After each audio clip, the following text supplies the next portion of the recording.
ಹೆಸರಿನ ನಾನು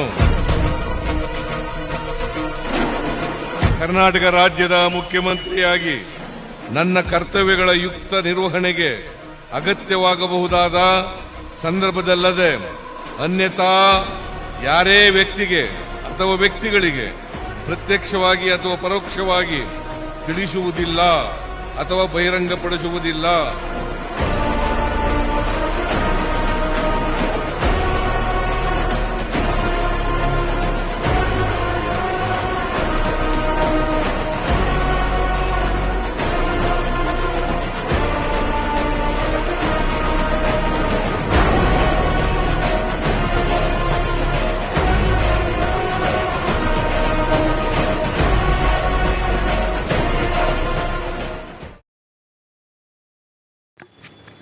ಒಬ್ಬ ಬಡ ರೈತನ ಮಗ 10 ವರ್ಷದ ವಯಸ್ಸಾದ ಬಳಿಕ ಮಾತ್ರ ಶಾಲೆಗೆ ಹೋದ ಬಾಲಕ.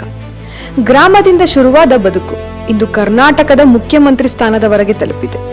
ಇದು ಸಾಮಾನ್ಯ ರಾಜಕಾರಣಿಯ ಕಥೆಯಲ್ಲ, ಇದು ಹೋರಾಟ, ಜಿದ್ದು ಮತ್ತು ಜನರ ನಂಬಿಕೆಯ ಕಥೆ. ಸಿದ್ದರಾಮಯ್ಯ ಅವರು ಮೈಸೂರು ಜಿಲ್ಲೆಯ ಸಿದ್ದರಾಮನಹುಂಡಿ ಎಂಬ ಸಣ್ಣ ಹಳ್ಳಿಯಲ್ಲಿ ಜನಿಸಿದರು. ಅವರು ಬಡ ರೈತ ಕುಟುಂಬದಲ್ಲಿ ಹುಟ್ಟಿದರು. ಕುಟುಂಬದ ಪರಿಸ್ಥಿತಿ ಅಷ್ಟೊಂದು ಚೆನ್ನಾಗಿರಲಿಲ್ಲ. ಅವರ ತಂದೆ ತಾಯಿ ಕೃಷಿ ಮಾಡಿಕೊಂಡು ಕುಟುಂಬ ನಡೆಸ್ತಾ ಇದ್ರು. ಅತ್ಯಂತ ಆಶ್ಚರ್ಯಕರ ವಿಷಯ ಏನಂದ್ರೆ ಸಿದ್ದರಾಮಯ್ಯರವರು 10 ವರ್ಷದವರೆಗೆ ಶಾಲೆ ಮುಖವೇ ನೋಡಿರಲಿಲ್ಲ. ಆದರೆ ಜೀವನದಲ್ಲಿ ದೊಡ್ಡ ಸಾಧನೆ ಮಾಡಬೇಕು ಎಂಬ ಆಸೆ ಮಾತ್ರ ಅವರೊಳಗೆ ತುಂಬಿಕೊಂಡಿತ್ತು. ಹಳ್ಳಿಯಿಂದ ಶಾಲೆಗೆ ಹೋಗುವುದು ಸುಲಭ ಇರಲಿಲ್ಲ, ಹಣ ಇರಲಿಲ್ಲ, ಸೌಲಭ್ಯ ಇರಲಿಲ್ಲ. ಆದರೂ ಅವರು ಓದನ್ನು ಬಿಡಲಿಲ್ಲ. ಮುಂದೆ ಅವರು ಮೈಸೂರು ವಿಶ್ವವಿದ್ಯಾಲಯದಲ್ಲಿ BSc ಮತ್ತು ನಂತರ ಲಾ ಪದವಿ ಪೂರ್ಣಗೊಳಿಸಿದರು. ಆದರೆ ಅವರ ಮನಸ್ಸು ನ್ಯಾಯಕ್ಕಾಗಿ ಹೋರಾಡಬೇಕು ಎಂಬ ಕನಸಿನಿಂದ ತುಂಬಿತ್ತು. 1970ರ ದಶಕದಲ್ಲಿ ಕರ್ನಾಟಕದ ರಾಜಕೀಯದಲ್ಲಿ ದೊಡ್ಡ ಬದಲಾವಣೆಗಳು ನಡೆಯುತ್ತಿದ್ದವು.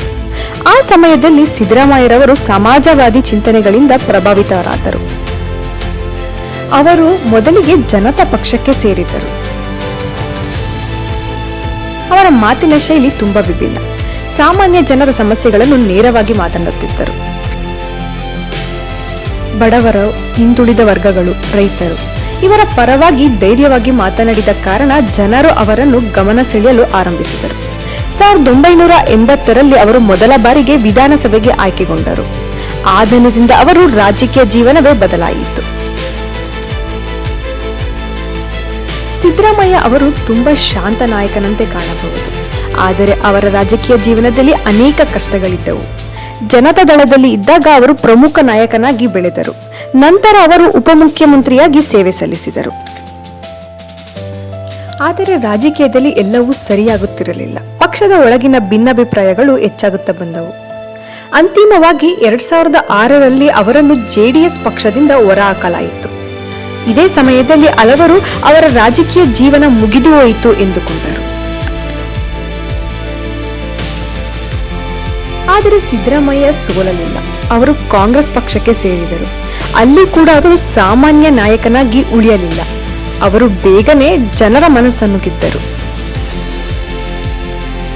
2013ರ ಕರ್ನಾಟಕದ ಚುನಾವಣೆಯಲ್ಲಿ ಕಾಂಗ್ರೆಸ್ ಪಕ್ಷ ಗೆದ್ದಿತ್ತು. ಆಮೇಲೆ ಸಿದ್ದರಾಮಯ್ಯ ಅವರನ್ನು ಮುಖ್ಯಮಂತ್ರಿ ಮಾಡಲಾಯಿತು. ಅವರು ಕರ್ನಾಟಕದ 24ನೇ ಮುಖ್ಯಮಂತ್ರಿಯಾಗಿ ಪ್ರಮಾಣ ವಚನ ಸ್ವೀಕರಿಸಿದರು. ಕರ್ನಾಟಕ ರಾಜ್ಯದ ಮುಖ್ಯಮಂತ್ರಿಯಾಗಿ ನನ್ನ ಕರ್ತವ್ಯಗಳ ಯುಕ್ತ ನಿರ್ವಹಣೆಗೆ ಅಗತ್ಯವಾಗಬಹುದಾದ ಸಂದರ್ಭದಲ್ಲದೆ ಅನ್ಯಥಾ ಯಾರೇ ವ್ಯಕ್ತಿಗೆ ಅಥವಾ ವ್ಯಕ್ತಿಗಳಿಗೆ ಪ್ರತ್ಯಕ್ಷವಾಗಿ ಅಥವಾ ಪರೋಕ್ಷವಾಗಿ ತಿಳಿಸುವುದಿಲ್ಲ.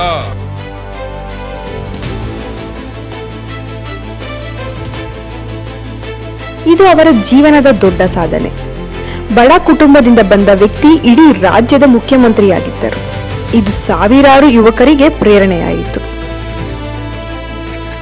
ಸಿದ್ದರಾಮಯ್ಯರವರ ಆಡಳಿತದಲ್ಲಿ ಹಲವಾರು ಜನಪರ ಯೋಜನೆಗಳು ಆರಂಭವಾದವು.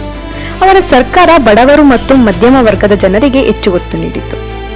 ಅವರ ಅವಧಿಯಲ್ಲಿ ಅನ್ನಭಾಗ್ಯ ಯೋಜನೆ, ಕ್ಷೀರಭಾಗ್ಯ, ರೈತರ ಪರ ಯೋಜನೆಗಳು, ಹಿಂದುಳಿದ ವರ್ಗಗಳಿಗೆ ಸಹಾಯ, ಇಂತಹ ಹಲವು ಯೋಜನೆಗಳು ಜನಪ್ರಿಯವಾದವು. ಅವರು ಸಾಮಾಜಿಕ ನ್ಯಾಯ ಬಗ್ಗೆ ಹೆಚ್ಚು ಮಾತನಾಡುವ ನಾಯಕ ಎಂದು ಗುರುತಿಸಿಕೊಂಡರು. 2018 ಚುನಾವಣೆಯಲ್ಲಿ ಕಾಂಗ್ರೆಸ್ ಅಧಿಕಾರ ಕಳೆದುಕೊಂಡಿತ್ತು. ಅನೇಕರು ಸಿದ್ದರಾಮಯ್ಯ ಅವರ ರಾಜಕೀಯ ಪ್ರಭಾವ ಕಡಿಮೆಯಾಗುತ್ತಿದೆ ಎಂದುಕೊಂಡರು. ಆದರೆ ಅವರು ಮತ್ತೆ ಹೋರಾಟ ಆರಂಭಿಸಿದರು. ಅವರ ವಿರೋಧ ಪಕ್ಷದ ನಾಯಕರಾದರು. ಅವರು ಸರ್ಕಾರದ ವಿರುದ್ಧ ತೀವ್ರವಾಗಿ ಮಾತನಾಡುತ್ತಿದ್ದರು. ಜನರ ಜೊತೆ ಸಂಪರ್ಕ ಕಳೆದುಕೊಳ್ಳಲಿಲ್ಲ. ಇದೇ ಕಾರಣಕ್ಕೆ 2023ರಲ್ಲಿ ಕಾಂಗ್ರೆಸ್ ಮತ್ತೆ ಭರ್ಜರಿ ಗೆಲುವು ಸಾಧಿಸಿತು. ಮತ್ತೊಮ್ಮೆ ಸಿಎಂ ಸಿದ್ದರಾಮಯ್ಯರವರು ಮುಖ್ಯಮಂತ್ರಿಯಾದರು. ಸಿದ್ದರಾಮಯ್ಯ ಅವರನ್ನು ಹಲವರು ಮಾಸ್ ಲೀಡರ್ ಎಂದು ಕರೆಯುತ್ತಾರೆ. ಅದಕ್ಕೆ ಕಾರಣ ಸರಳ ಜೀವನ, ನೇರ ಮಾತು, ಹಿಂದುಳಿದ ವರ್ಗಗಳ ಪರ ನಿಲುವು, ಗ್ರಾಮೀಣ ಜನರ ಜೊತೆ ಸಂಪರ್ಕ. ಅವರು ಯಾವಾಗಲೂ ಜನರ ಭಾಷೆಯಲ್ಲಿ ಮಾತನಾಡುತ್ತಾರೆ. ಅದೇ ಅವರ ಶಕ್ತಿ. ರಾಜಕೀಯದಲ್ಲಿ ಟೀಕೆಗಳು ಸಹಜ. ಸಿದ್ದರಾಮಯ್ಯ ಅವರ ಮೇಲೂ ಅನೇಕ ಟೀಕೆಗಳು ಬಂದಿದೆ. ಕೆಲವರು ಅವರ ನಿರ್ಧಾರಗಳನ್ನು ವಿರೋಧಿಸುತ್ತಾರೆ. ಕೆಲ ಸಮಯದಲ್ಲಿ ಪಕ್ಷದೊಳಗಿನ ನಾಯಕತ್ವದ ವಿಚಾರದಲ್ಲೂ ಚರ್ಚೆಗಳು ನಡೆದಿವೆ. ಆದರೆ ಇವೆಲ್ಲದರ ನಡುವೆಯೂ ಅವರು ತಮ್ಮ ರಾಜಕೀಯ ಪ್ರಭಾವವನ್ನು ಉಳಿಸಿಕೊಂಡಿದ್ದಾರೆ. ಇಂದು ಸಿದ್ದರಾಮಯ್ಯ ಕರ್ನಾಟಕದ ಅತ್ಯಂತ ಪ್ರಭಾವಿ ನಾಯಕರಲ್ಲಿ ಒಬ್ಬರು. ಅವರು ಕರ್ನಾಟಕದ ದೀರ್ಘಕಾಲ ಸೇವೆ ಸಲ್ಲಿಸಿದ ಮುಖ್ಯಮಂತ್ರಿಗಳಲ್ಲಿ ಒಬ್ಬರಾಗಿದ್ದಾರೆ.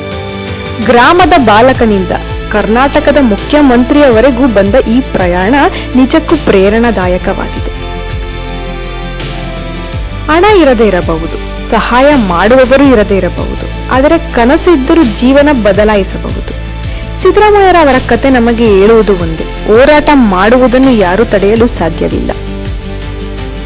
ಒಬ್ಬ ಬಡ ರೈತನ ಮಗನಾಗಿ ಆರಂಭವಾದ ಜೀವನ ಇಂದು ಕರ್ನಾಟಕದ ಮುಖ್ಯಮಂತ್ರಿಯಾಗಿ ನಿಂತಿದೆ.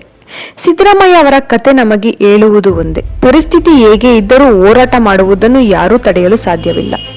ಗ್ರಾಮದ ಒಂದು ಸಾಮಾನ್ಯ ಹುಡುಗ ಇಂದು ಲಕ್ಷಾಂತರ ಜನರಿಗೆ ಪ್ರೇರಣೆಯಾಗಿದ್ದಾನೆ. ರಾಜಕೀಯದಲ್ಲಿ ಅಧಿಕಾರ ಶಾಶ್ವತ ಅಲ್ಲ.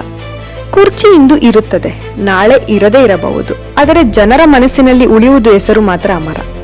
ಸಿದ್ದರಾಮಯ್ಯ ಅವರು ಇಂದು ಮುಖ್ಯಮಂತ್ರಿ ಸ್ಥಾನದಿಂದ ಹೊರಬಂದು ಅವರ ಹೋರಾಟ, ಅವರ ಸಾಧನೆ, ಅವರ ಜನಪರ ರಾಜಕೀಯ ಕರ್ನಾಟಕದ ಇತಿಹಾಸದಲ್ಲಿ ಸದಾ ಉಳಿಯುತ್ತದೆ. ಒಬ್ಬ ಬಡ ರೈತನ ಮಗ ರಾಜ್ಯದ ಅತ್ಯುನ್ನತ ಸ್ಥಾನದವರೆಗೆ ಏರಿದ ಕತೆ ಲಕ್ಷಾಂತರ ಯುವಕರಿಗೆ ಧೈರ್ಯ ಕೊಡುತ್ತದೆ. ಸೋಲು ಬಂದರೂ ಮತ್ತೆ ಎದ್ದು ನಿಲ್ಲಬಹುದು. ಕುರ್ಚಿ ಕಳೆದುಕೊಂಡರು ಹಲವರು, ಆದರೆ ಜನರ ಹೃದಯದಲ್ಲಿ ಗೆದ್ದವರು ಕೆಲವು ಜನ ಮಾತ್ರ. ಸಿದ್ದರಾಮಯ್ಯ ಅವರಲ್ಲಿ ಒಬ್ಬರು.